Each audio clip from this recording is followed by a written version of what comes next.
திருவார்த்தை திவ்ய அற்புத பாலனாக பிறந்தார், அற்புத பாலனாக பிறந்தார். ஆதம் தன் பாவத்தின் சாபத்தை தித்திட, ஆதம் தன் பாவத்தின் சாபத்தை தித்திட, ஆதிரை உரையிடேற்றிட,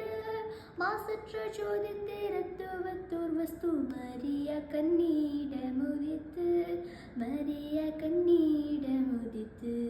மகிமையை மறந்து தமை வெறுத்து, மகிமையை மறந்து தமை வெறுத்து, மணக்குமாரன் வேஷமாய் உன்னத கஞ்சிர் மோகஞ்சிர் வாசகர் மின்னஞ்சிர் வாசகர் மீனீரம் ஏழும் உன்னத காதலும் பொருந்துவே சர்வ நன்மை சொரூபனார் என்றது நார் தாம் தாம் தன்னர வண்ணர தீம் தீம் தீமையகற்றிட சங்கிட்ட சங்கிட்ட சங்கிட்ட சந்தோஷமன